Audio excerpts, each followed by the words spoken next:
Everybody, ready? Yes. Okay. When we first started the Islamic unit, I didn't really know anything about Muslims. I kind of just associated them, with the head scarf, the hijab. I had stereotypical ideas of their culture and their people. And I didn't realize that it was so welcoming to other religions. The 8th grade unit, The Golden Age of Islam, explores the rise and expansion of Islamic cultures in the Middle East. Students are introduced to the refined cultural achievements of medieval Islam.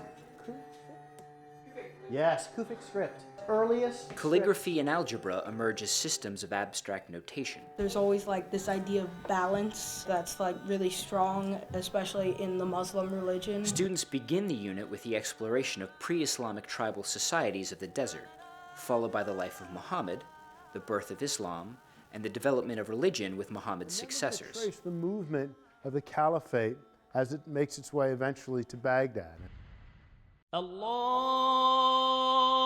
Akbar, Allahu Akbar.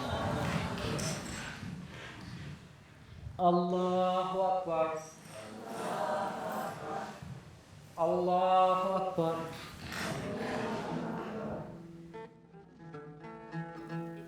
They examine the origins of Sunni and Shia sects, the flourishing of Umayyad and Abbasid caliphates, and the Golden Age of Baghdad with its House of Wisdom. It was pretty much a library based off Alexandria's library. The intellectual aspect of the city. All cultures, it was like a mixture of Persian and Arab and Hellenic. Al-Khwarizmi was a famous mathematician and astronomer. They follow Islam's spread across North Africa into the Iberian Peninsula, culminating in a culture of scholarship and religious tolerance in Al-Andalus. Sugar and rice were brought to the western part of Europe by the Muslims. Well, the word tabby cat came from a special fabric that the Arabs brought to Europe. They thrived, lived together in this amazing coexistence. Students read the Quran, engage the romanticism of Arabic poetry and literature. Everything is symbolism. Their arabesques represent Islam's non-figural design.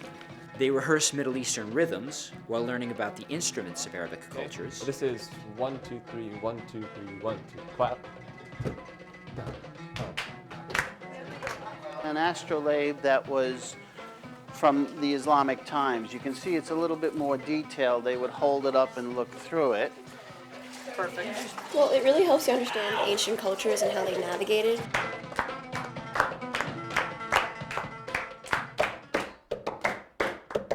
A visit to the Mosque and Islamic Cultural Center of New York introduces them to the 5 pillars of Islam and the local imam. You cannot love your neighbors unless you know them. It is very, very important for our non-Muslim friends to know Islam for the harmony that we need in our society.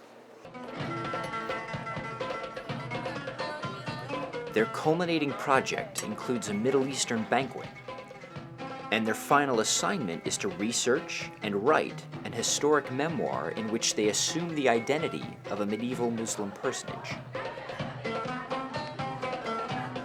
Ladies and gentlemen, it is with great pleasure that I welcome you to the 4th annual Islamic banquet. I am the 5th Caliph, known as the best Caliph. My father was Zulfikar Bhutto, who was a well-known diplomat. At age 12, I left my family to go to Baghdad. Muslim women look up to her as a woman of Medinat al-Salam, which means the city of peace.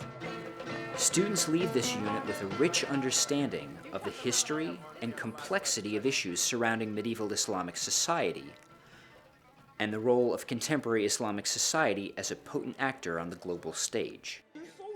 I know, it's crazy.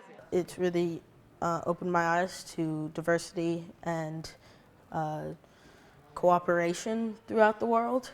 I would feel confident that I could meet a person from a foreign country or anywhere and be able to relate to them.